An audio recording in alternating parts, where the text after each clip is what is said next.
So I'm gonna start with a blank project, and then I'm gonna build something together.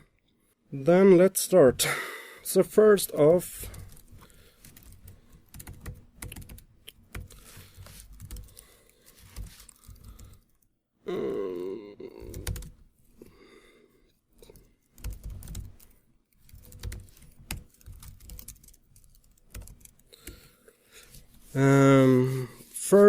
let's start a few files. So let's start index.js, create index.js and index.html, and then open those up.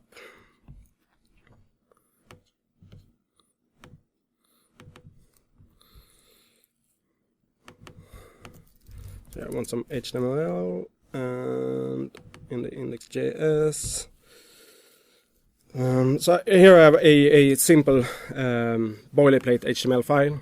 It imports JavaScript, index.js, and it has a div with an ID of app.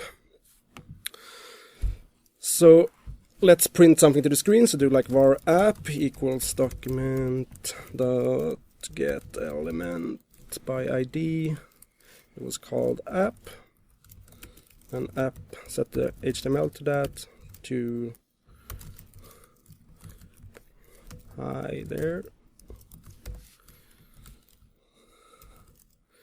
So now I have a JavaScript file and an HTML file. Let's save that, and let's open a HTTP server.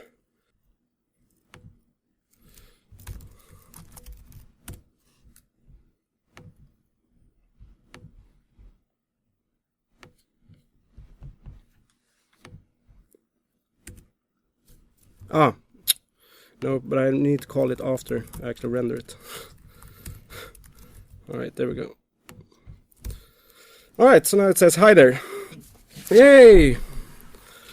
So let's turn this into an npm project.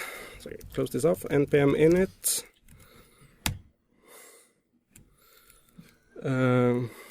Just to be able to install dependencies and all those kind of things. And as I told you before, I'm going to use Webpack 2 today. Webpack 2 is in beta. But I'm going to use that because I'm going to show you tree shaking.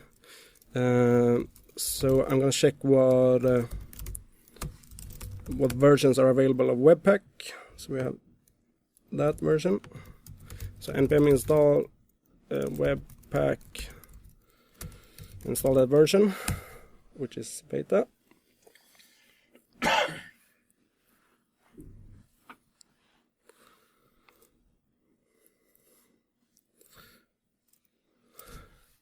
Get faster internet. So now it's installing Webpack. Any questions so far? What's the difference between Webpack 1 and 2? Main difference is that Webpack 2 is ES6, handles ES6 imports. So when you write import X as X from Y, it handles ES6 imports without transpiling it to AMD imports. And this is important because it enables you to do tree shaking, which is, I'm going to show you later today, but it's basically dead code elimination the best way there is. So that's the main difference. Then there's a couple of small differences as well. There's a link at the end of the presentation to a blog post which says which changes there are, but that's the main difference. So now that's installed. So let's try to run Webpack. So it's installed as a dependency. So it should be bin Webpack.js. It takes an input file. So we give it the input file of index.js. And it wants an output file. So we call it bundle.js. So if we now look at our folder here, it has taken the index.js file. It has bundled it with itself as there's no dependencies. I created this bundle.js. So if we go back to our HTML file and change that index.js to bundle.js and reload the page, I start the server. It says hi there. No difference, right? But it's now using the created distribution file.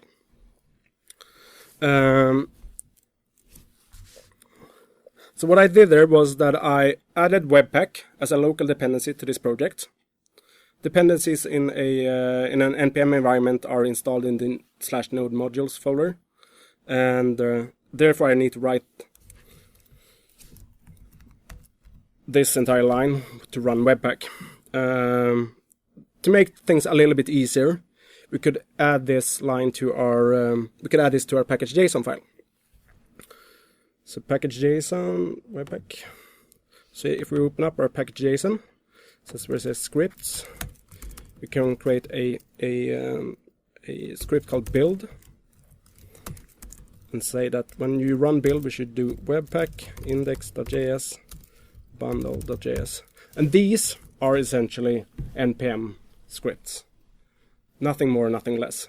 You might see here that it says Webpack. It does not say node module /bin/ whatever Webpack, and that's because npm scripts look in the node modules folders for binary files.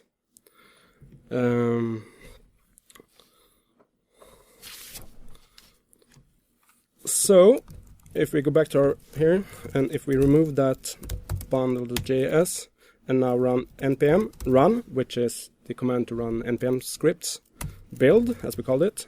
Did I save it? Save it. It's running the same thing again. And created that file. So it says bundle.js. So I just deleted the bundle.js file, right? That's just me. That's a good habit for me, knowing that if something breaks, that I'm just not looking at the older bundle.js. That I before building it, I first delete it and then build it. I could easily do that with just rm, as it's called on a Unix environment. But if I want to give this to a friend who has Windows, poor him, then rm wouldn't work. But there's a small npm package for that, which is called rimref. So npm install rimref save dev. And rimref it will delete files no matter the operating system. So what I can do now is that I can, Webpack should be a dev dependency. So what I can do now is that I can do like this. First, run rimref on this bundle.js, and then run Webpack. So if I run npm run build now, it first deletes it and then rebuilds it. Alright, cool.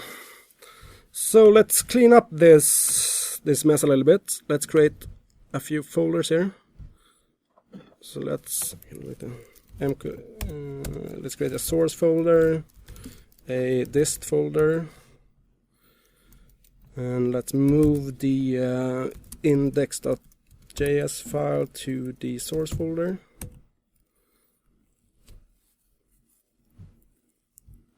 So now it has source, dist. Then we also need to change this. So you need to rimref remove the dist folder instead, the entire dist folder, and then you need to have the empty the source folder and put it out in the dist folder. And that also, we can also remove that. This also means that we need to change this to the dist folder, right? So if we run the HTTP server again, actually npm run build,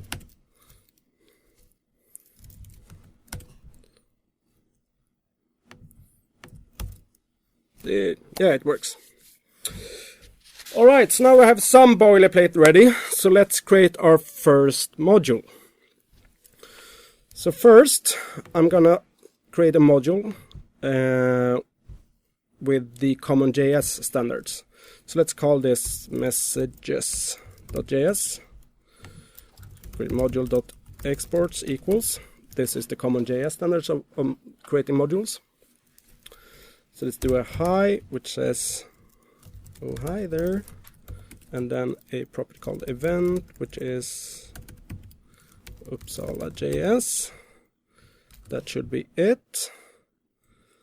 And then in our index, let's require this.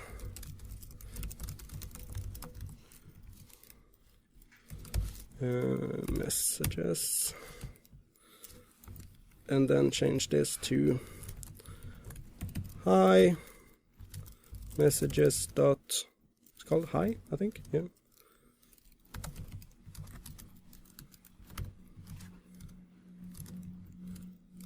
Messages dot event.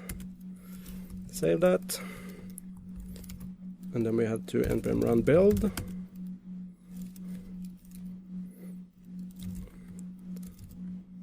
HTTP server. And it says, oh hi there, Uppsala.js.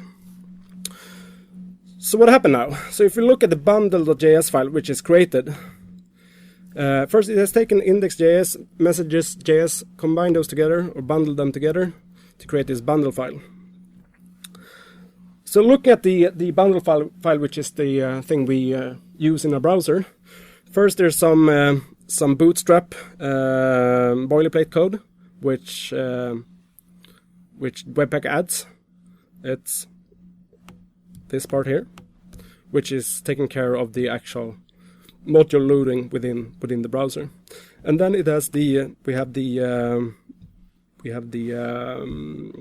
messages.js file, and then we have the app.index.js file, all combined together.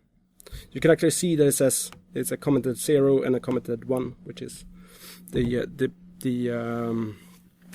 not the module, the chunk 0 and chunk 1. But it has bundled things together. Alright, so one problem we have is that I have to run npm run build all the time to rebuild stuff. We can do this a little bit easier by adding a watcher, which will rebuild things when I change the source files. So in our package.json, we could just add a --watch. I need to open a, actually gonna do it like this. I'm gonna open a HTTP server in that. So if I now run npm run build,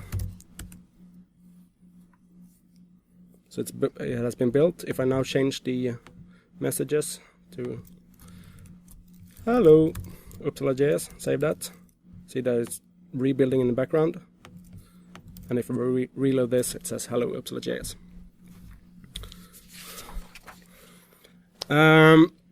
We have some settings in our package.json file. We have said that this is the entry file, and this is the exit file, or the dist file, the finished bundle. But let's move these settings into a settings file, because we're going to add more and more of this. So let's create a new file. So let's create webpack.config.js, which is the standard config file for Webpack. So if you name it this, then you won't need to specify which config file you're going to use. And let's open that up, Webpack config file. And that is a module as well, so it looks like this: exports equals. It has an entry, which is the entry file. It has an output, which is the output file. So entry file was source index.js, and this is saying that start looking at this file and then follow the path down. And then it has an output file, which is where to save the file. Should actually look like this.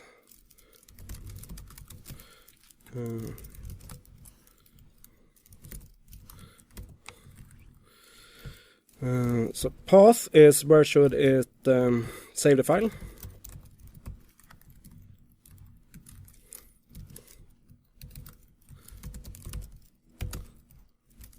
So it should save the file in dist. I'm giving it the full path to the dist folder just to be safe and just for it to work on Windows and other operating systems. So path join is just saying that join current directory name with dist.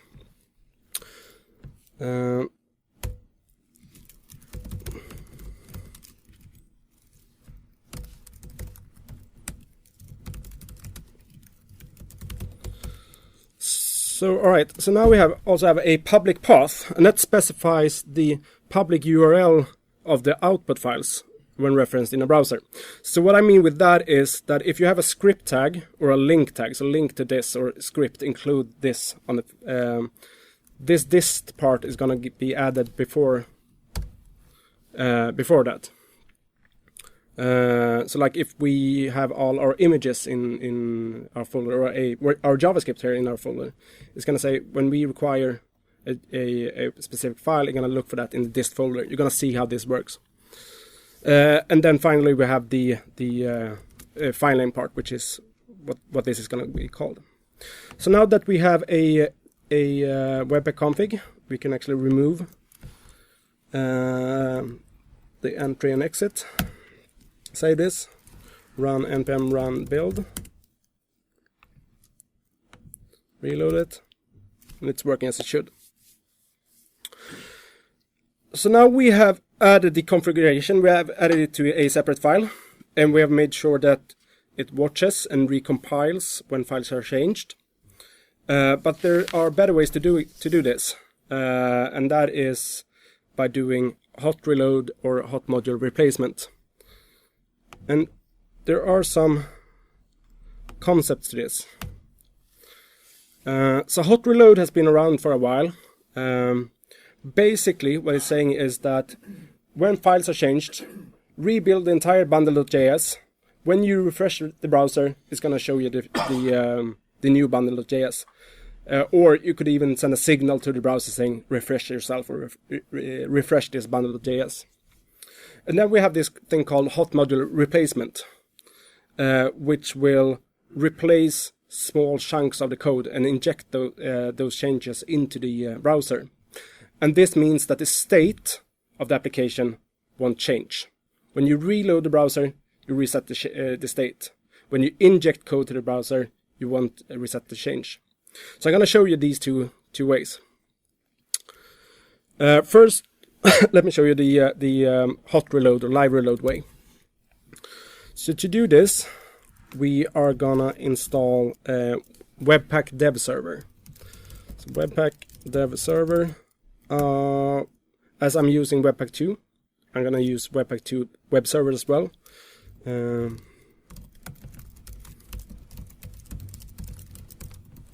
let's see what versions there are available.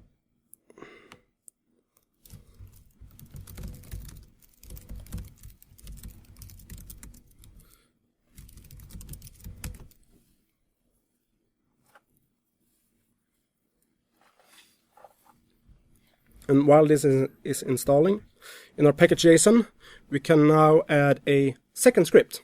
So let's leave the build for building it for distribution. So I'm removing the watch flag there, and I'm going to add another script which is called dev.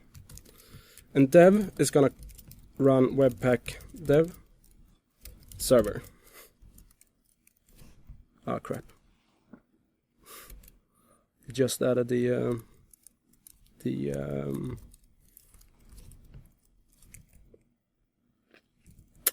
all right, I just saved over the installation dependency of Webpack dev server, but that's all right. So now if we run npm run, so I'm going to close this, run dev,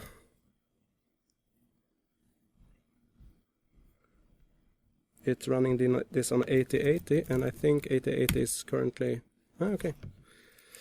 So it's starting up it's starting up a web server for you. So what you just maybe didn't see is that I stopped this web server of mine.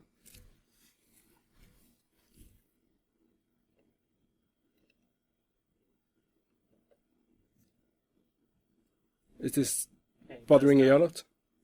it does that sometimes. Flickers. So just leave it be. It's okay. Yeah. Okay. So this Webpack dev server started up a dev server for you. So if we now actually gonna do like this.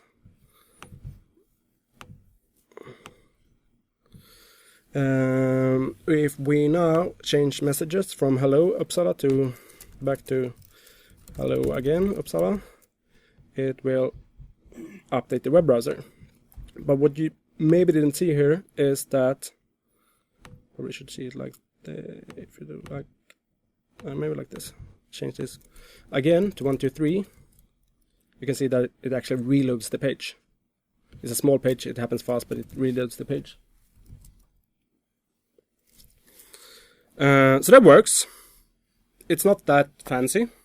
So let's try the hot module replace way. When you use Webpack dev server, you can use it in multiple ways, and this is confusing to many new users because you can start it in multiple ways. You can start it through the CLI. You can start it through as a dependency for another application. I'm gonna show you one of the ways of doing this, and I would say I'm gonna show you the best way of doing this. But there are multiple ways of doing this, and they do pretty much the same thing. So I'm gonna create a small file called I'm gonna call it dev server. So touch dev server.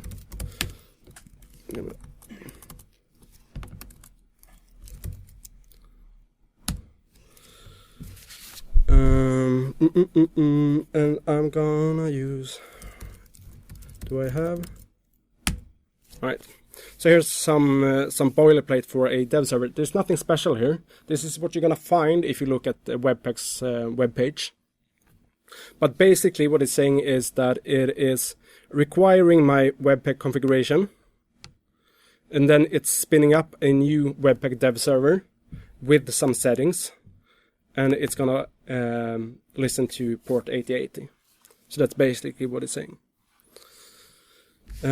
But to do this hot module replacement, we also need to change our Webpack config a little bit. So we first.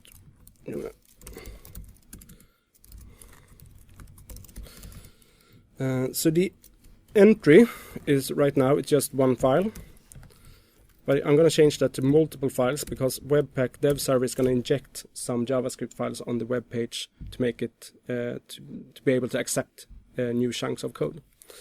And there's nothing special here as well. This is what you're going to see when you read the documentation. It looks a little bit strange, but I'm going to give it dev server. I'm going to give it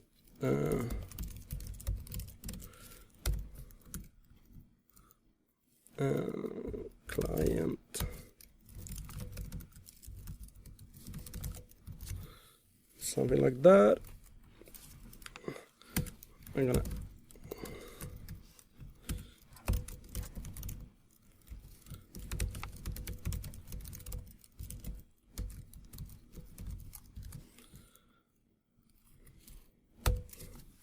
so what I'm saying now is that there's 3 entry files. There's 3 files which you should include code from into your bundle.js. So look at all these 3 files, look what they are requiring, and then bundle all things together to bundle.js. And then also include the hot module replacement plugin, which is going to do the magic for you. This is boilerplate code. And then we need to do in our index.js, we need to say that this accepts hot module reloading. Module hot accept.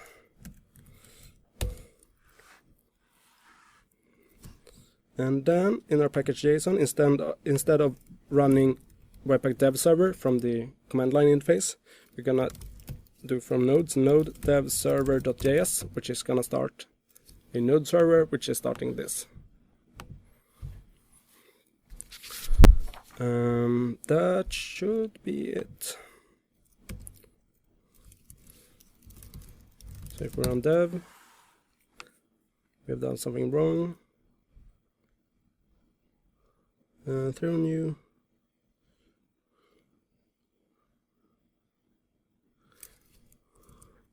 There is something wrong with our Webpack config. Maybe plugins. Plugins This is should be. Line 8. in the query parameter after client. There's a question mark. Shouldn't that be Uh, a sign? Yeah, you are correct. So it should do like this, right?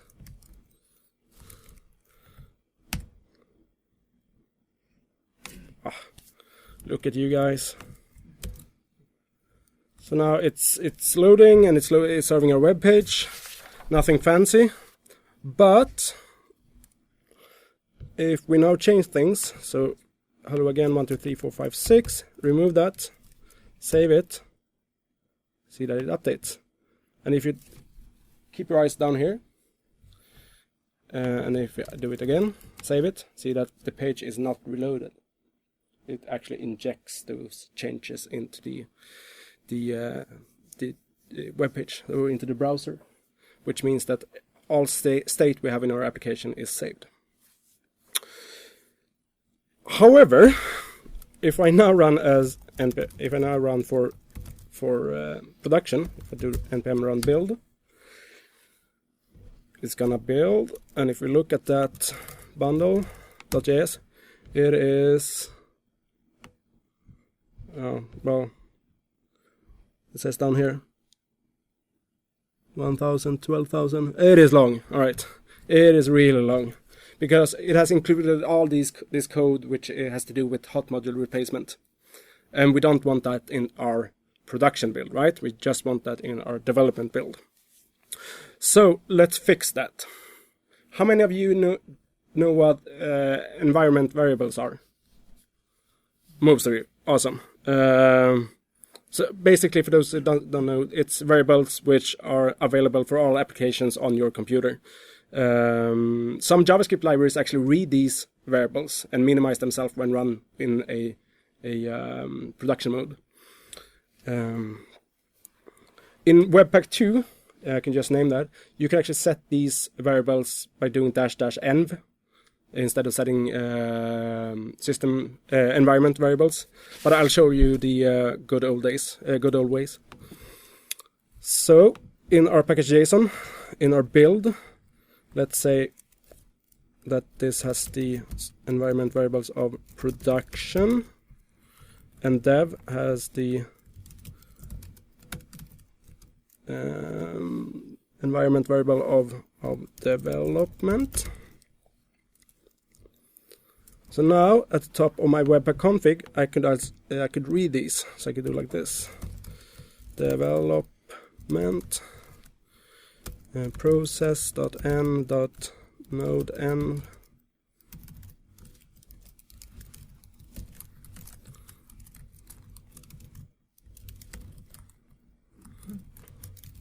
So if I'm starting it with development as the environment variable, it's gonna then development variable is gonna be true, and if production, then production is gonna be true. So then I can do like this. I can separate this. So if sorry for doing ES6. I can do it as ES5 way for all of you. So entry. So if production is true, then I want the entry file to be just this one, right? Like this. And otherwise, I want, if it is for development, I want all of these files.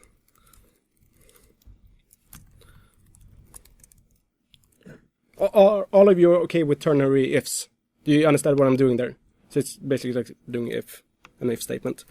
So then I can remove this and saying entry. And then I'm going to do the same thing for plugins. So production. If it's production, I leave it empty for now. Or if it is for development, I'm going to add the the development plugin.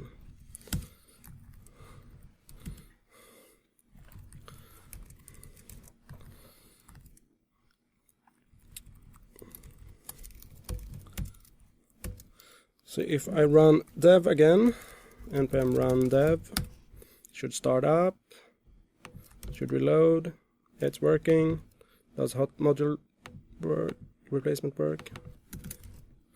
So, yep, perfect. And if I do npm run build, which is our production, it should be building. I'm looking at bundle.js, it's down to 97 lines again. Perfect. So now we have a production build and a development build. So let's say I want to use ES 2015 or ES Next or ES6 or ES whatever you want to call it. Then we need to transpile ES6 down to ES5. And the way to do that is with Babel. So let's install those things as a dependency. There's quite a lot of things. So npm install Babel core, Babel loader, Babel preset 2015, ES 2015, Babel preset stage 0.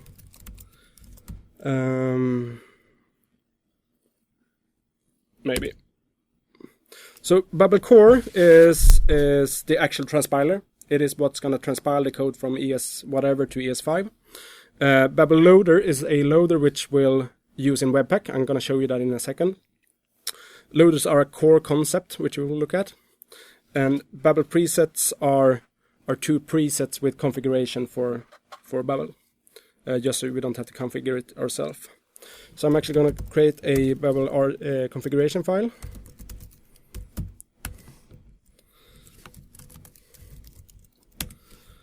And I'm gonna set that to use that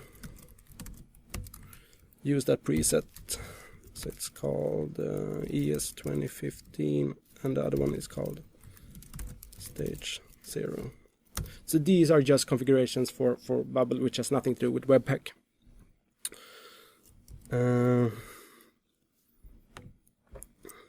But now we're gonna tell Webpack to do something with our ES 2016 files or ES whatever files. So I'm going to create a new property here called module.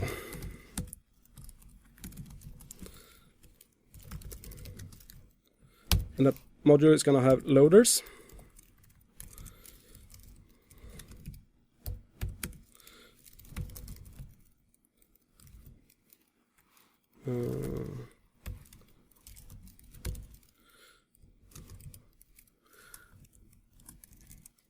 What is wrong here? See and exclude, I assume, at least. So, sorry? Exclude. It's only spelled, that's the start. Yeah, but I can't It's not enough. can't figure out what is it saying.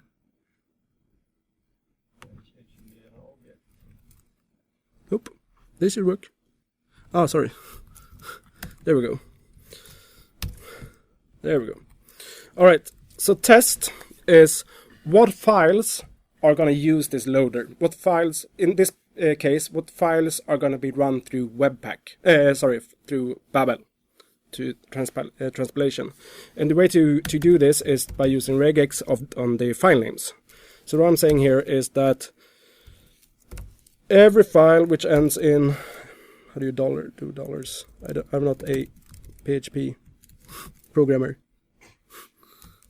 There we go. So every file which has a file name which ends in .js is going to get transpiled with the help of Babel. Then I'm going to define loaders, and here I'm going to define my Babel loader. That's it. Exclude is, even though I said that these files are the ones to match, which files should be excluded from this. And it's good practice to just exclude the node modules library, as those files are in 99% of the case already transpiled for you. So this is a regex as well. So actually it's not a regex, we can do it like this, node modules, just a standard exclude. So let's see if things are working. So let's open up WebStorm again. Oh, sorry. Let's open up the index.js file again. And let's change that message. Let's do like this. var new message equals, and then an arrow function. Fancy. Actually gonna do like this. I could do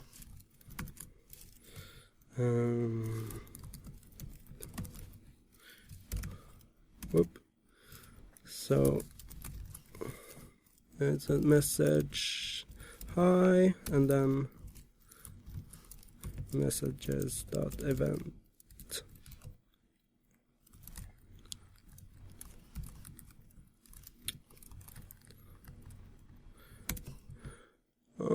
I'm just gonna change my language to ES6, so my editor doesn't choke on this. So now here I have some ES6 code. I have an arrow function, and I have templating strings, which are these backticks. So these two should do exactly the same thing, except that this is a function. So let's set inner HTML to new message. Save that. Do I have something? Npm run dev.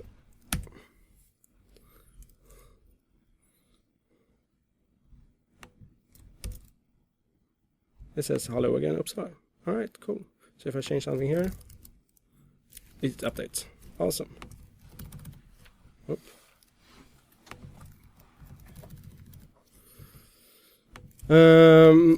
All right, so now ES6 obviously works. It takes my ES6 code and transpile it into ES5 code, which works in the browser. Perfect. If we look at the actual code here, you can look at this bundle. Look here.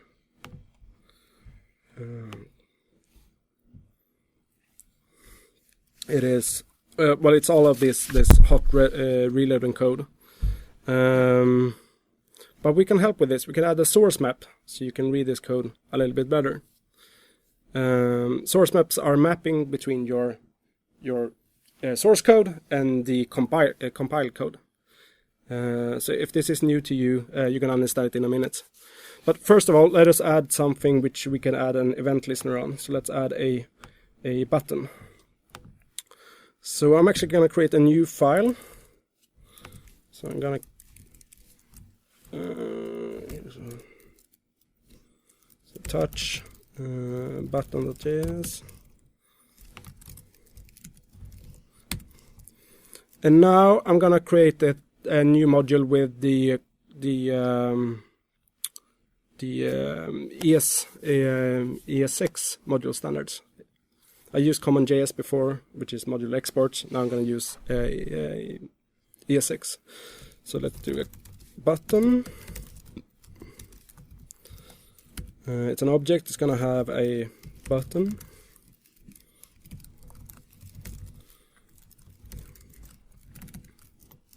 My button. It's going to say press me. And then I'm also going to add an event listener for when pressing the button. So attach L, call that. It is a function.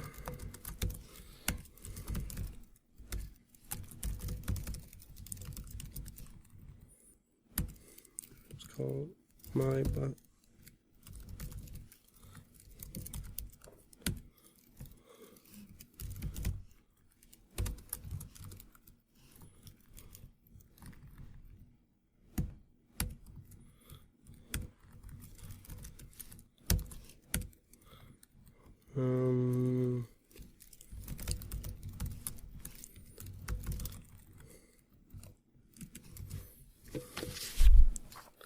And then I'm going to use that button. So then I do import button from button. So this is ES6 imports of a module. So now I imported the button. Let's change this new message to just have the button. So our new message equals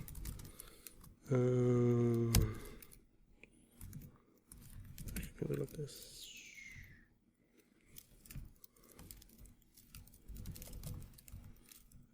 Let's go button, right?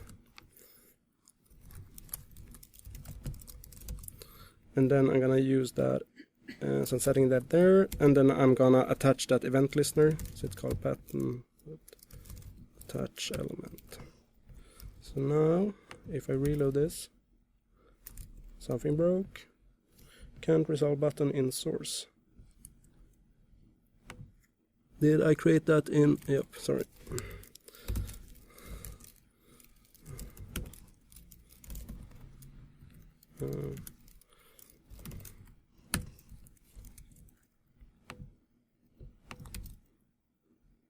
I'm defined.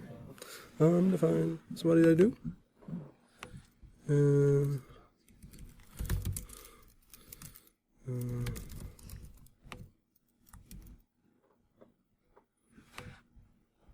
That's an object without anything on it. Source button.js. Ah, thank you. This one will, so if we export that, that's good. So press me, and if I press it, it says click. Click, perfect. So now we have a button which has a click event. And I'm going to go back to the source mapping and create add a source map. And the way to do that in Webpack is that you say dev-tools, dev-tool, so source map. That's it. And then I need to restart Webpack as well, because it only reloads the configuration when you restart it. Yeah, whatever.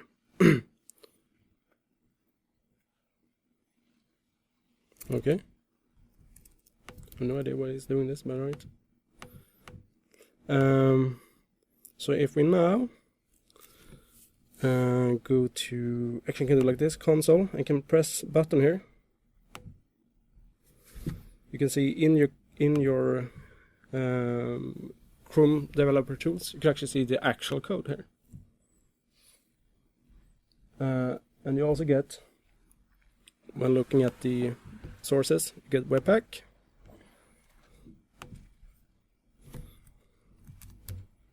And here you have your actual code. So you have your button, you have your index, and you have your messages. So source maps help you with understanding your code.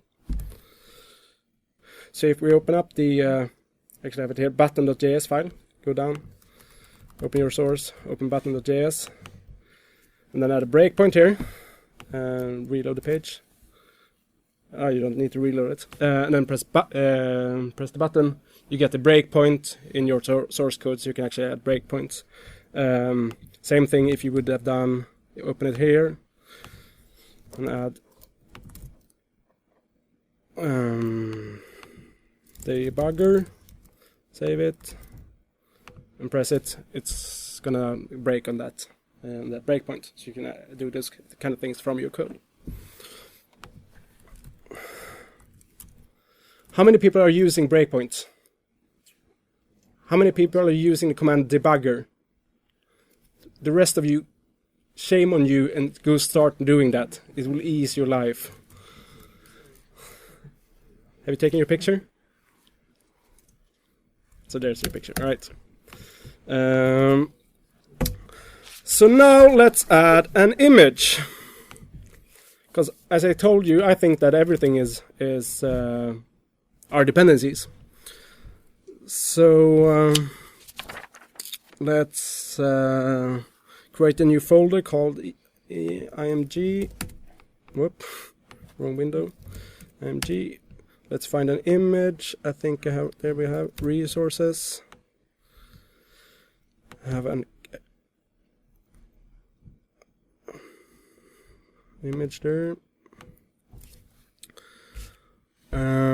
So let's add a new module and call that image.js. So here's image.js. Oh, yeah.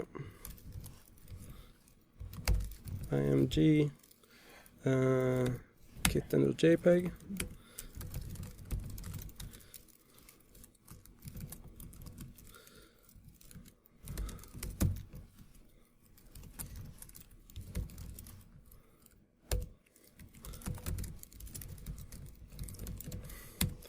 So here I've actually required a kitten, an image of a kitten. Then I created an image tag with that source, which I get back from the require, and exported that as a module.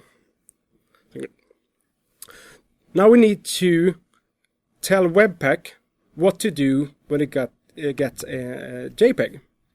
By default, Webpack handles JavaScript, plain JavaScript.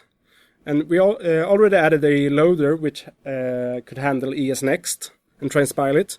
So now we're going to add a file loader which going to handle arbitrary files. So first install npm install file loader.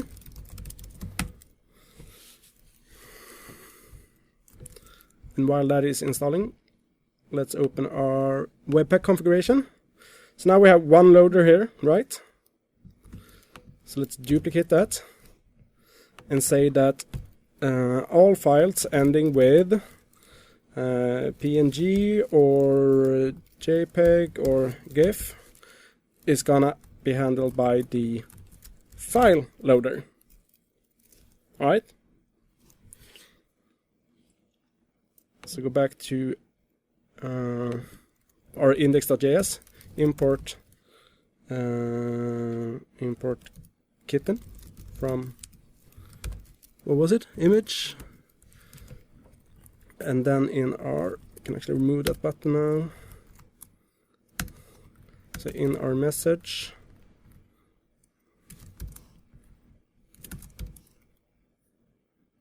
like this.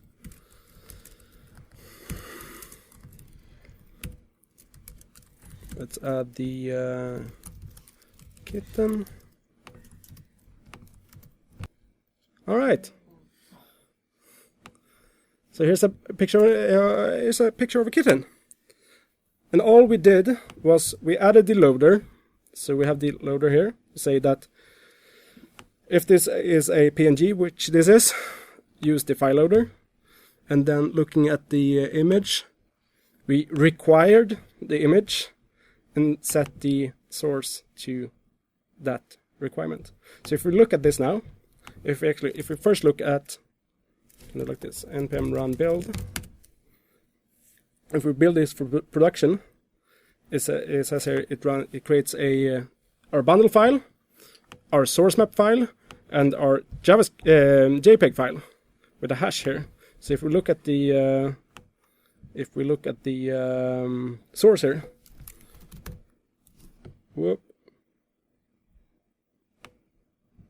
you can actually see that it has gotten a hash as a source name, and it has been moved to copied to the distribution folder.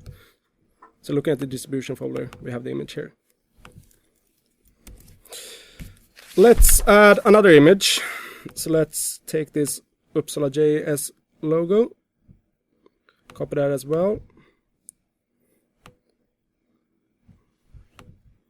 Oh, actually moved it, but that's all right. So let's copy this file, which is called image, and create a new, which is called Uppsala.js.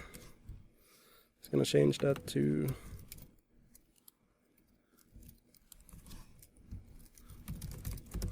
Uppsala.js and export that. And then I'm going to go back to my index.js, import that,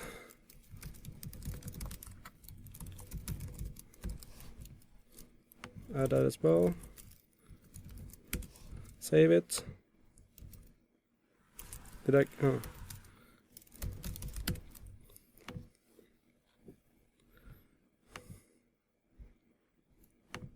It's a PNG file. Thank you. So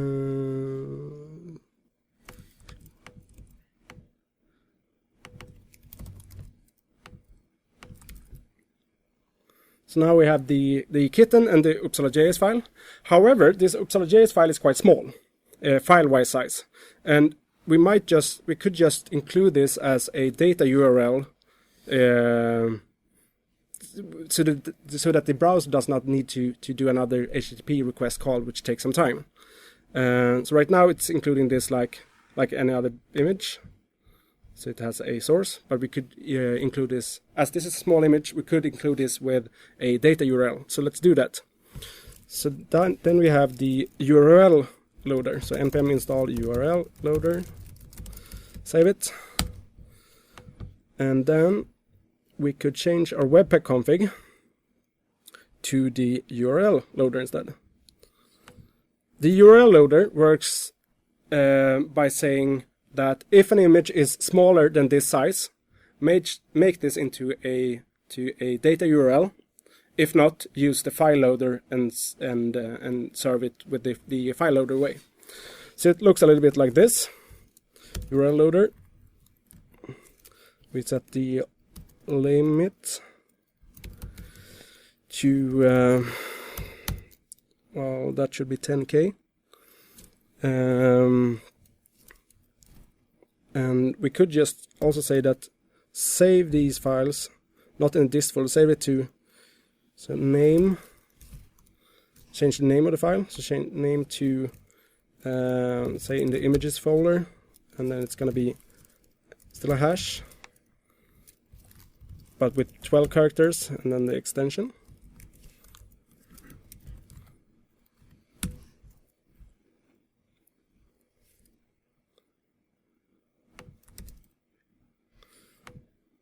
So looking at this file, it is a file in the dist folder, that's dist/images.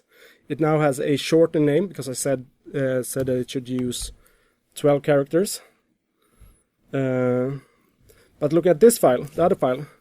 It is now a data URL, base64 encoded URL, to avoid another call to the server. So one is a pure picture, one is a data URL picture. So that is two kind of loaders. We have the URL loader and the file loader, and we also had the Babel loader. And if you look at these kind of things and like how should I know this, if you just Google for URL loader, it says so in the documentation. That's the reason. All right, now let's dig a little bit deeper. Let's show tree shaking, which is a big deal, and it is a modern way of doing dead code elimination. And this is the reason I'm running Webpack 2 beta. And if you're not interested in this, run Webpack 1, because it's the stable version. I'll do me personally. I have not had any problems with Webpack 2. But tree shaking works like taking up a tree, shaking it, and then everything which is not connected to the stem will fall off. And that goes for your code. So everything, even if you have modules or part of modules, if they're not used, they will be stripped off the end bundle. So I'm going to show you this. So let's create a new bundle, new module. Let's call this mathstuff.js.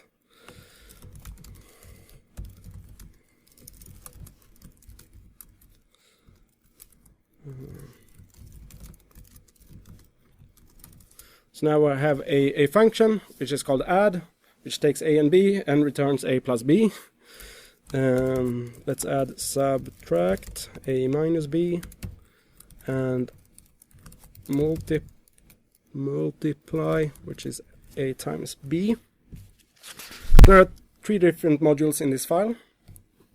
So let's save this, and in our index file, I'm going to clean this up a little bit.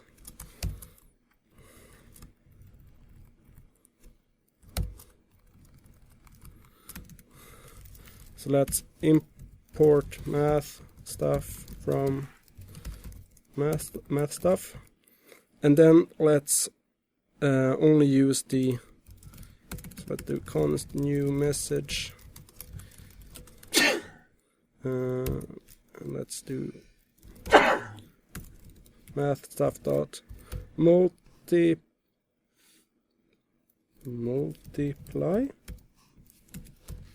Should be multiply. All right. Multiply. It's gonna multiply. No, 3 times 3. So if we save this, did I close this again? Oh, let's do like this instead. Import multiply. Sorry, name the imports.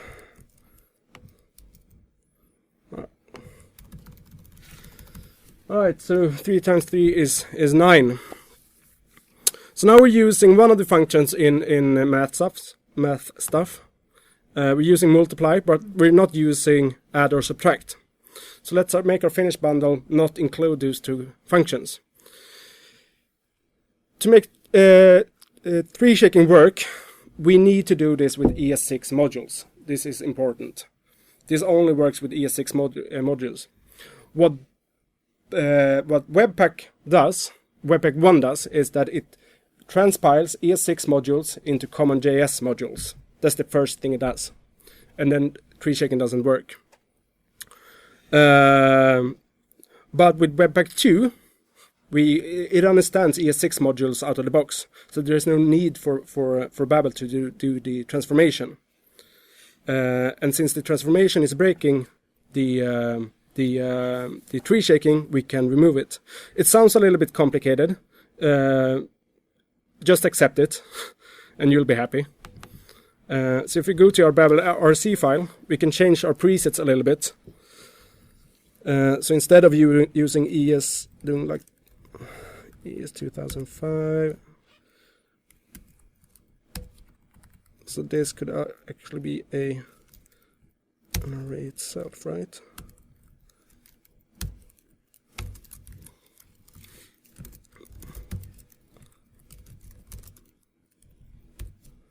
So now it's telling me, I'm telling it to not transpile, telling Babel not to transpile modules from ES6 to CommonJS.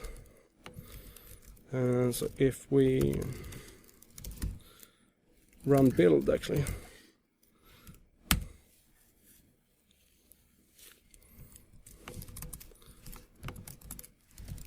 So if we look at this is our bundle file, which just got compiled. You can see that it has a couple of things. Yeah, here. So it has the multiply. It also has the subtract and add still there. But it says here, unused harmony export, add and subtract. Which means that it has seen them as unused. To actually remove this code now, we need to use UglifyJS. How many people of you have used Uglify? Quite a lot of people. All right, cool. Uglify is a mangler, a compressor, a beautifier, whatever, to make JavaScript minimized. It shortens variable names, it removes comments, it does tips and tricks to minify the code. Everything to do the code smaller. So now we need to add the UglifyJS plugin to Webpack. So if we open up the Webpack config, so you can say if we're using in production, we want to use this. So new Webpack optimize. These are really long names. UglifyJS plugin. Give it a couple of parameters. So comments, let's keep that for now. Mangle, let's not mangle it for now. Compress warnings true. That should be it.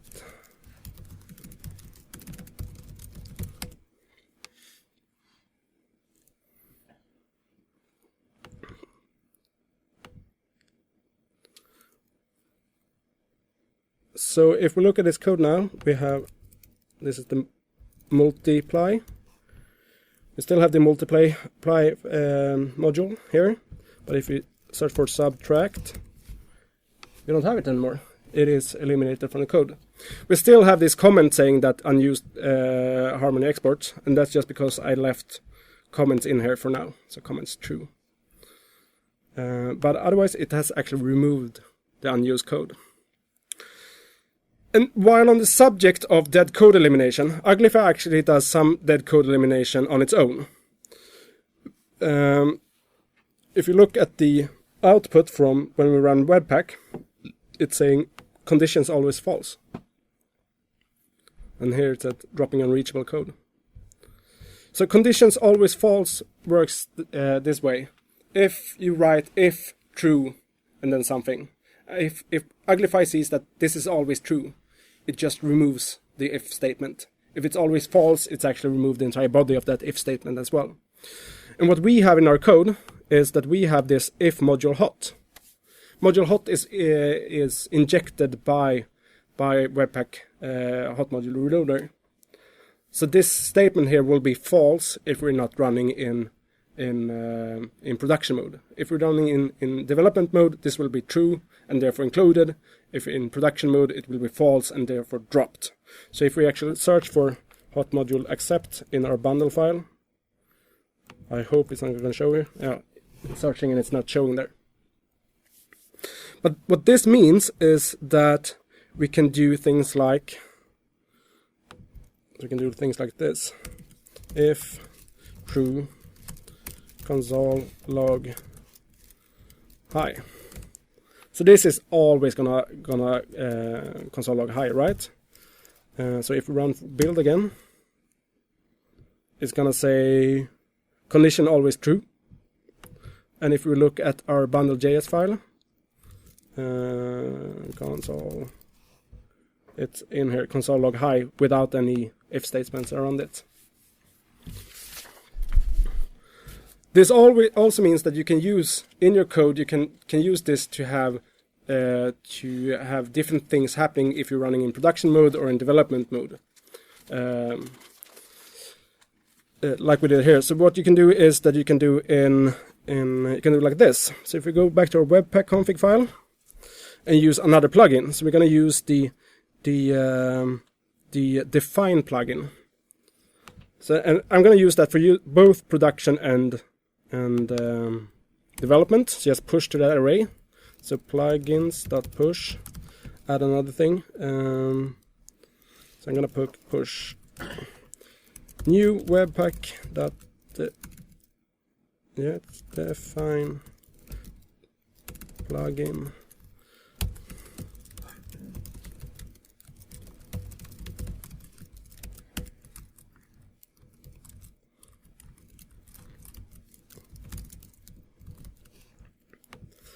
So what I'm doing here is that I'm pushing two globally available variables into my source code. That's basically what I'm doing.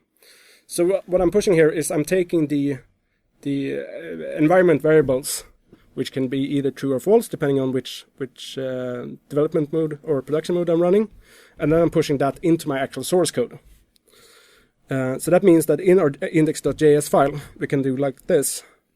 So if I remove this, so I can do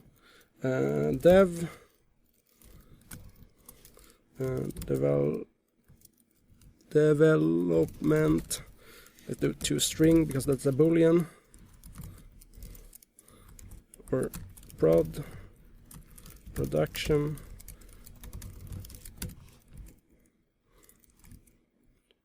Always look at your log. This says right now dev true, prod false, because that's the way I'm started. And that also means that I can do things like if development do this, or even like this, if I'm in development mode, then include hot module accept. Now this module hot also checks that, so I don't really need to do that. So that is tree shaking and dead code elimination with Uglify. So we have a shake in the tree, excluded everything which is not there. We have removed all the unnecessary if statements, and we have added things which are only added in production or development mode. And while we're at it, let's configure Uglify a little bit. It's really easy to configure Uglify because you can just remove all the configuration and be happy with the default configuration. So if I say that and run npm run build,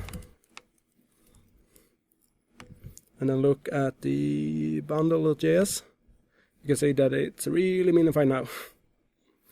And it's also just 802 bytes. All right, let's add some styling, because those are also dependencies. So I'm gonna add a new folder. Let's call that style. And in that folder, I'm gonna add a file called globalstyle.css. I'm gonna do body, background, light, blue, cool. And then in my index.js file, what do I want to do here? Anyone shout out? Yeah, or require it, yeah. So I'm gonna require that. So I'm just gonna do require style, global style. And then I also need a loader, because this is a CSS file and we haven't defined how to use the CSS files yet. So I'm gonna install css-loader. I'm also gonna install style loader. CSS-loader takes care of loading the CSS, understanding the CSS. Style loader will take the content of that CSS and input it, inject a style tag in the head of my page. So while that is loading, let's open our Webpack config again. Create a new loader here. So if it ends with CSS, then use style loader and CSS loader. So here I'm using two loaders. Style for CSS loader for understanding the CSS, style loader for injecting it in the head tag of my web page. So they're executed in inverse order, from right to left, or? Actually, I think I can reverse these here as well. Yeah, but by default, it doesn't matter. I think here it doesn't matter. So if I run dev again, can I change? It is light blue. So that's easy to add a new to add CSS. So if you look at the source code here, you could see that it actually injected that. Can you see it down there? It injected that light blue style in our head.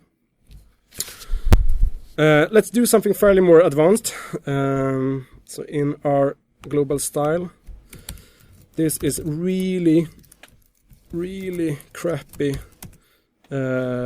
syntax, but this is like the syntax for CSS modules without any other module loading system for CSS. If you do React, Angular, whatever, you usually use some other way of importing style into your project. But as you've seen here, I'm using plain JavaScript. So let's do like background white and the padding and like the border one px solid, the pink, perfect.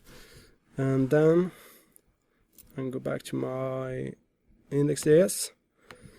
So instead of just requiring it, let's do var style equals, and then I can do a box around this. So do div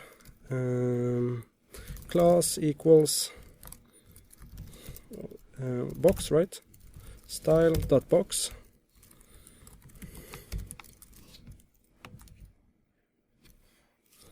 All right. So what I did here is I defined a style,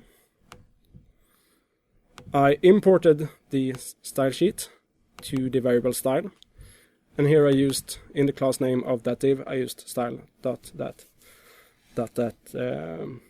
name.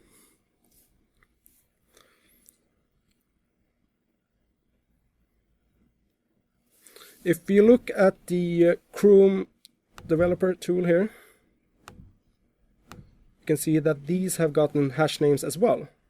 So this is the hash name which was previously known as box in our style, and this is default. This is the default setting of the CSS loader.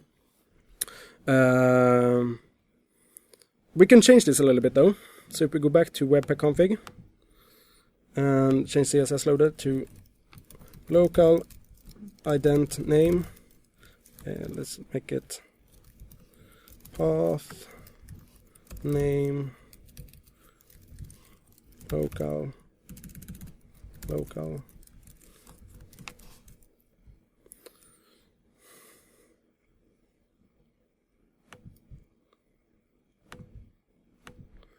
So now it got the source. This is the path. It was in source style global style, and the name was box. And this is better for development, as you now can see what the names are. But for production, doing this way you can get clashes, right? In files. So the hash name is actually quite good. So let's change this to depend on the ways of building. So do CSS identifier. If production, then it should be. So if development, it should be like that, and if production, it should be hash. Let's say it's going to be a base 64 hash, and I want to use 10 characters of that hash.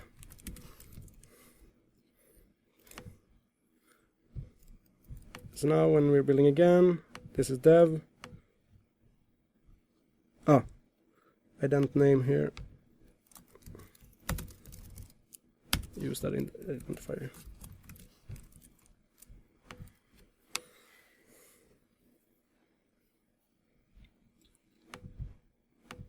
So now it's using that in development mode, and the other one in production mode. You just have to trust me on the production mode. But now it's injecting CSS into the head. Let's take all CSS and add it to a separate CSS file instead. And to do that, we need another plugin. So now we have the ExtractTextPlugin. It's also ExtractTextWebpackPlugin. Yep. It's also a few of these plugins are made have separate builds for Webpack 2 and Webpack 1.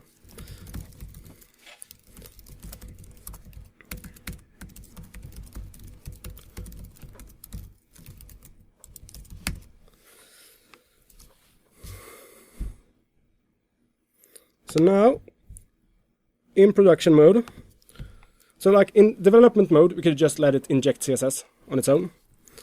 In production mode, let's use that plugin. So,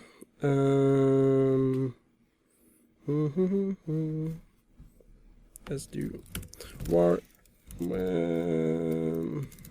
extract text plugin.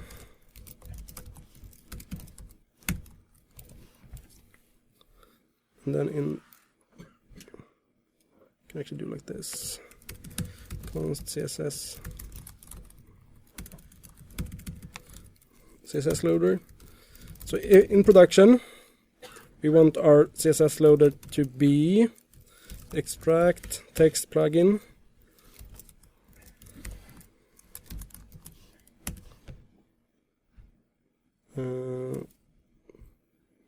And some configuration for that.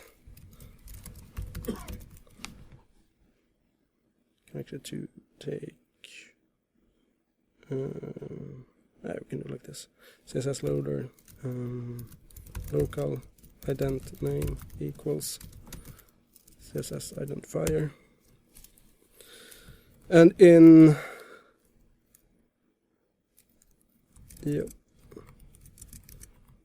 development mode, just use the old style loader.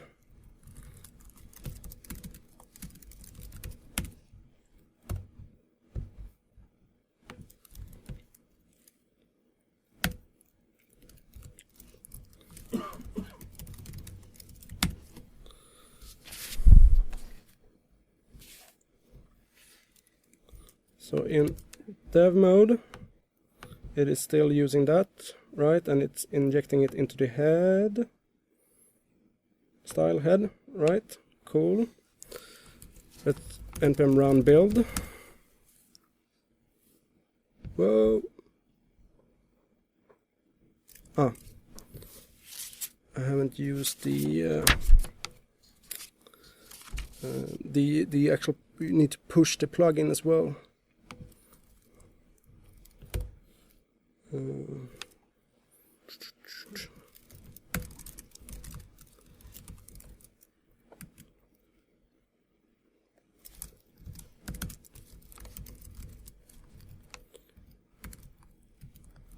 That is the name of it as well.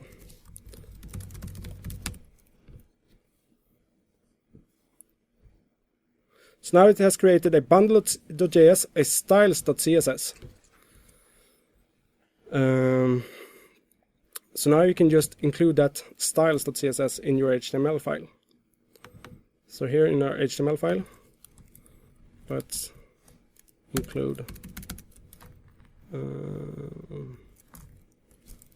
this styles.css. Let's close this and open the pure HTTP server.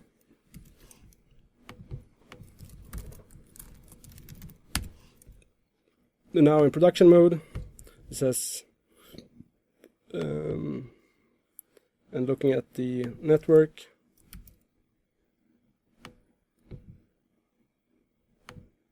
you see it actually loads the styles from the CSS file instead of injecting it to the head file.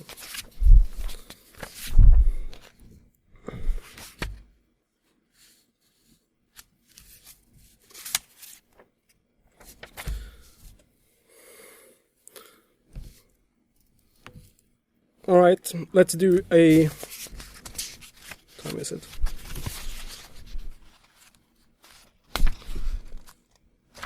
I'm going to show you a few more things.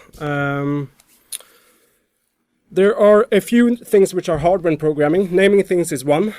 Invalidating cache is another one. And invalidating cache can be really hard when it comes to these kind of assets, as it's front-end assets which are cached on the browser of the client.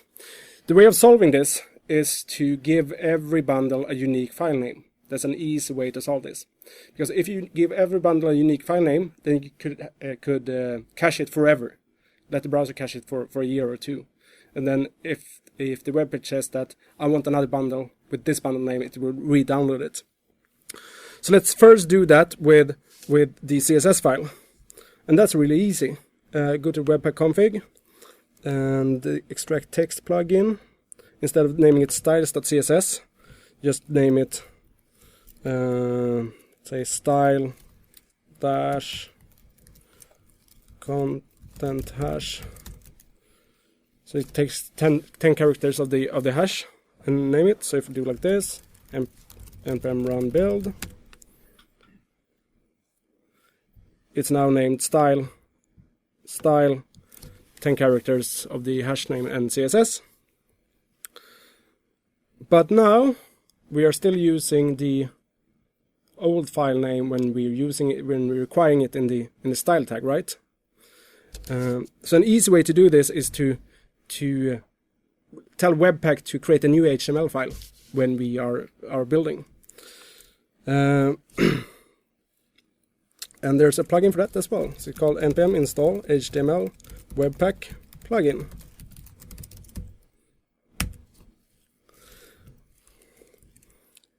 And then we first need to create a template file. So I grab my index.html file and rename it to, copy it to index.template. template. And then I remove the CSS and I remove the script tag, as they are going to be injected by this plugin. And in my so I installed in my Webpack config, I'm going to import that. So HTMLWebpackPlugin.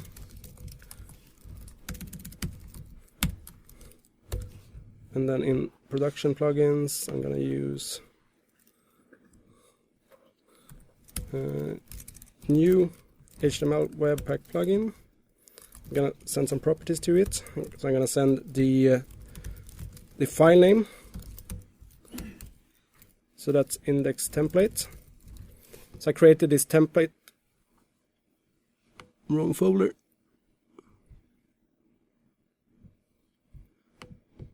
So I created this index template file, which is the template. So it's going to take that, inject the CSS and JavaScript file, and then create a dist folder, dist file. And that dist file, it's all, that HTML file is also going to end up in a dist folder. So I need to remove these two dist here.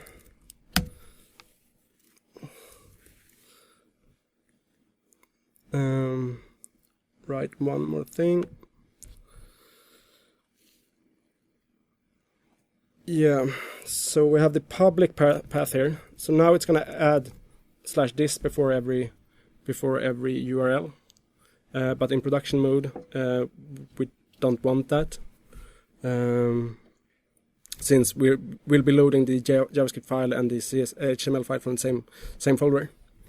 So let's change this. So if in production, this is just going to be /, otherwise it's going to be dist. Run build.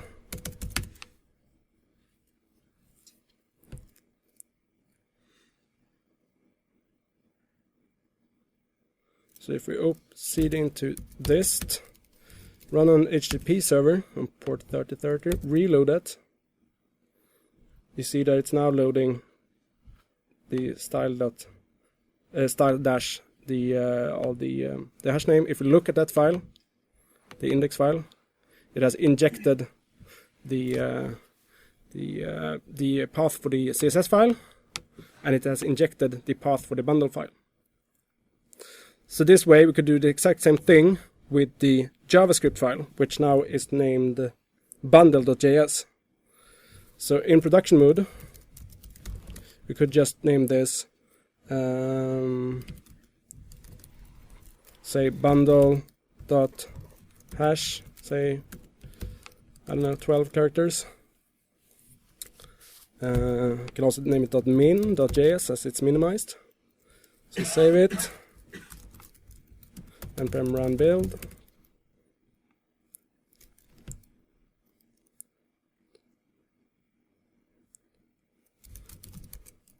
So now it says, as you can see here, it's created a bundle file with a hash name.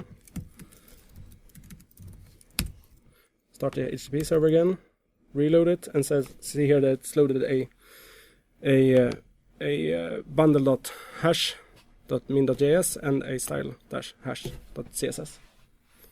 So this way you can set your servers to cache these forever, which will do wonders for loading times. I'm going to show you one last thing, and that is code splitting.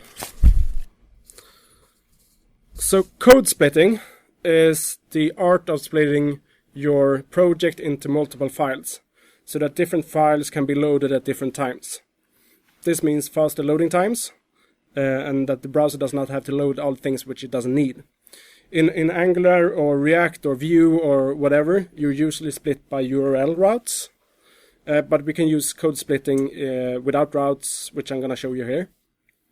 And Webpack will handle code splitting automatically. I'm going to show you how to do this with ES5 modules, ES 2015 modules. If we were using Webpack 1, we could do this with common JS modules, and that syntax is a little bit different syntax how you write. This is very well documented at the Webpack homepage, and I'm going to show you the links afterwards. But first, let's create 2 new bundles or modules.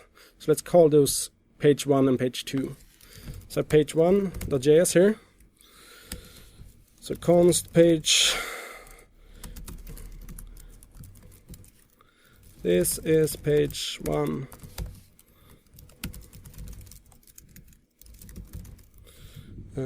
Page 1. And let's copy that. So page 2.js. This is page 2.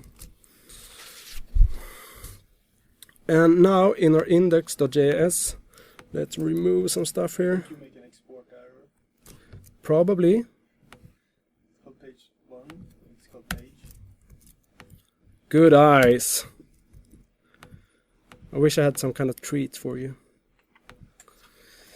So let's remove a couple of things here. So let's do. So let's change this inner HTML to. Let's write some HTML here. So let's create a menu. So the menu is gonna have a couple of buttons. So it's gonna have a button. So load page 1.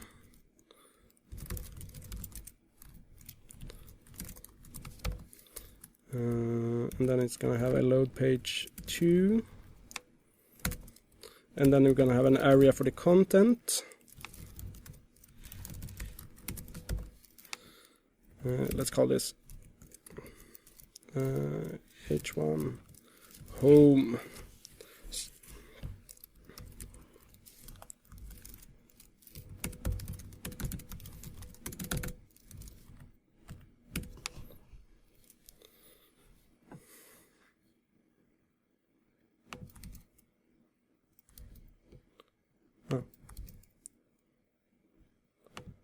What did we do? Oh, sorry.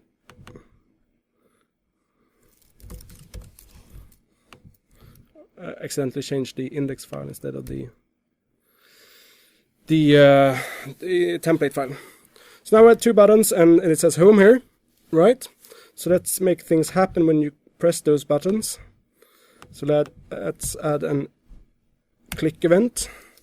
So document.getElement by ID. It's called load page 1.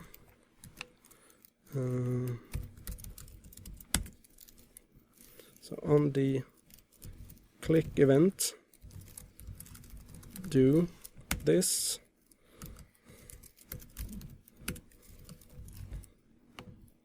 So if we click there, it says hi, cool. And then do another one for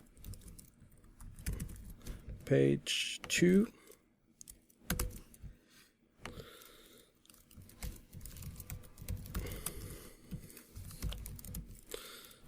Alright, one of the lesser known functions of the ES 2015 specification is that it defines 2 primary module features.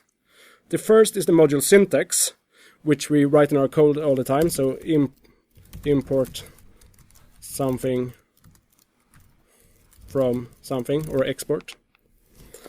That's the first thing. The second thing it defines is the module loader. The module loader pipeline, how that is to instruct the JavaScript engine to handle loading modules. And this can be reached by writing system import, which returns a promise. Who here knows promises? Most of you. Alright. So what I'm going to do here is that when I click page 1, I'm going to call system import page 1. And as this is a promise, I write a then. When this promise is fulfilled, this should happen. Can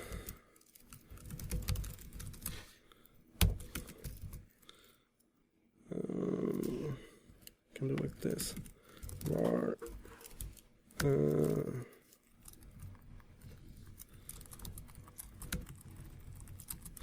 So document, and it was called content dot inner HTML page module.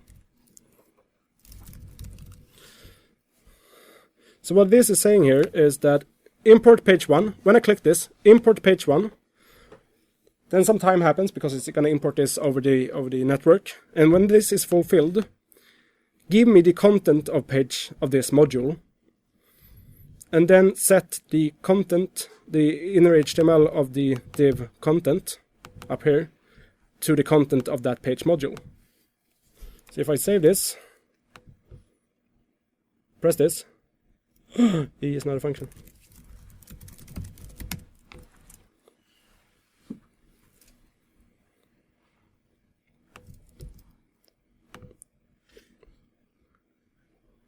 It is loading. So home, this is loading. If I do the same thing with page 2 here,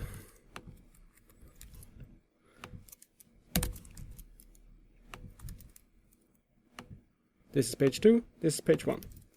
Interesting here is if we look at the network tab. So if I reload this, it loads bundle.js.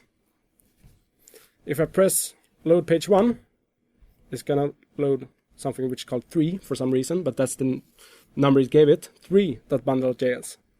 If I press load page 2, it's gonna load 2. And this is the chunk name, which is its name. So this is a separate file. But if I load page 1 again, it's not gonna load that because it's already loaded. So it's lazy loading it and storing it. And if we actually look at npm run build, if we build this for production, you can see it creates 3 JavaScript files. The bundle, the bundle 0 and the bundle 1 here. And if we look at the content, now it's minified. But the bundle is going to contain the bundle things. And see this small file is just containing, this is page 1 and exports that. And this is page 2 and exports that. So this is lazy loading modules. And absolutely last thing I'm going to show you is that side loading modules. So let's say you're using a third-party module. It's as easy as npm installing it and then just requiring /importing it to get it bundled with the rest of your stuff. Words of caution though, where Webpack can only use tree shaking when it comes to ES6 modules. That means that if you npm install Lodash or something, you'll get the entire Lodash without tree shaking. However, if you do npm install Lodash-es, which is their ES6 version of Lodash, it can do tree shaking and only include the parts that you want. That said, let's say you're using like React, Angular, Vue, jQuery for all that kind. For performance reasons, it might not be the smartest idea to include jQuery in your bundle.js. And these for a few reasons. First of all, you want to cache your bundle for as long as possible. And you want your web browser to not have to do unnecessary downloads. And with the setup we have with unique hash names, we can cache this forever. But if we change our code, obviously we need to re-download it. But if we include jQuery with it, that bundle also contains the entire jQuery, which has not been updated. And the other reason is that the user probably has React, Angular, and jQuery and whatnot already cached in the browser if you're loading it from a content delivery network. Like every other web page there have those kind of frameworks, and they are cached in the web browser. So let's do an example. Let's install, let's say, jQuery. npm install jQuery, save.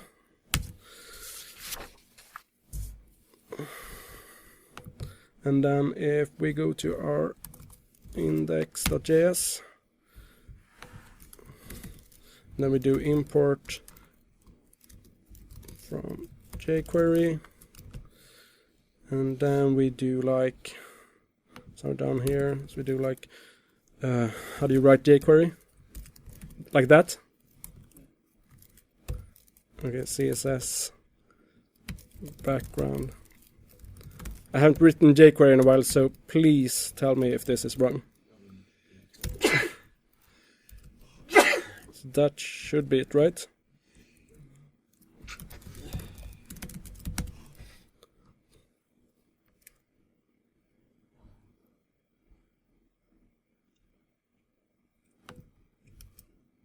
Yeah, right, cool.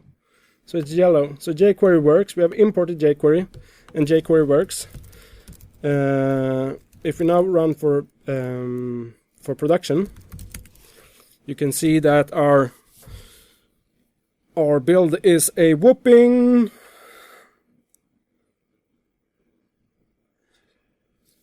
90K.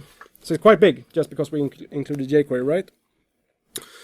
So what we can do now is that we can say that this is an external library. So if we go to our Webpack config and we add externals, and we say that jQuery is jQuery. So what this means is that jQuery is external and available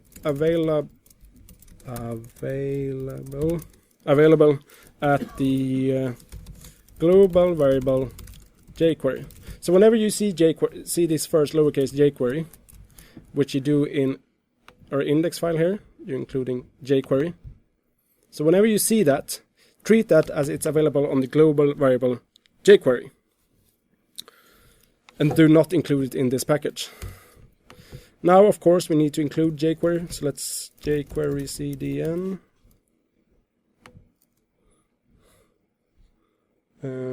Okay. Say jQuery 2 then. So if we open up our index file, jQuery, save that, npm run build. Actually gonna need to edit here as well. This is our index template file. The index file is used for development, and the index template is now used for production. npm run build.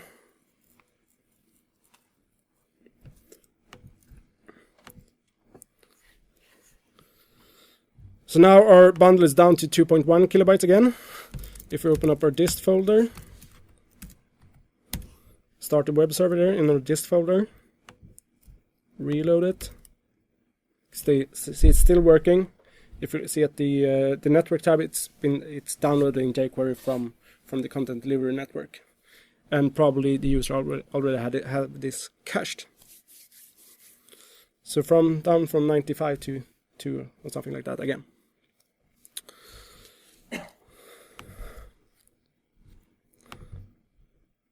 All right, that's it for the demo part of this presentation. This is the address to Webpack. The documentation is really good. I recommend that you actually read it when you try to, when you need to. And there's a long list of all available plugins. We used a few of them today. We have used can't really remember what we've used. ExtractTextPlugin, we've used HTMLWebpackPlugin, Uglify to minimize the JavaScript. There's a lot of others. ng-annotate for those writing Angular to annotate your code. Offline plugin, which is really nice, which makes it really easy to do offline available code. So you write code just as you would, but say like this code should be available offline. So when you're on your airplane or whatever, it's really nice. And then we have a long list of loaders as well. We've used the Babel loader to transpile ES-Next code to ES5. We used URL loader to load data, images as data URLs. Image loader to load actual images. CSS-loader to load CSS. And there's hundreds of different loaders to use. The more advanced ones are like you can use image loaders, which will crop your images into multiple image sizes, make it really easy to do responsive images. There's a lot of loaders, like this, the post CSS auto prefixer. How many people use that? So 2 people. Okay, so what that does is that if you install the post CSS loader and just attach it, and say that tell it to use auto prefixer, it will take your code up top, and then it will run it through your CSS code. Then it will run it through can I use, and then it will inject all the different browser version of those. And if you've written things like which are no longer used, it will remove those browser specific vendor specific prefixes. So it's an easy way to make sure it looks the way it should in different web browsers. And it's as easy as installing it, adding a few lines to configure it in your Webpack.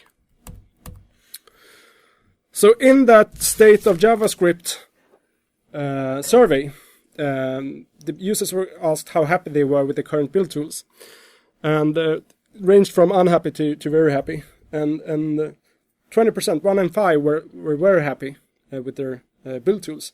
I was one of them. Most people weren't. So like 26% were neither happy or unhappy, or 41% were somewhat happy. So I hope that after today that you take this home, you go to GitHub, maybe download my things, and then you become one of the 4s or 5s here. So the stuff I use today, there's a lot of stuff. State of JavaScript, Webpack dev-server plugins, loaders, all those kind of things are available here. There are more things to read. There's the difference between Webpack and Webpack 2, more about code splitting and React. Hot module reloading can make you really angry sometimes when it doesn't work. Read this full tutorial about it, because it will in depth explain what's going on and how to configure it if you want to. And for those of you who want to pay for stuff, Egghead has actually made an excellent course on Webpack, which basically is what you got today for free. And all of these things are available on GitHub as of now. So please download that if you want to. And that was it for me.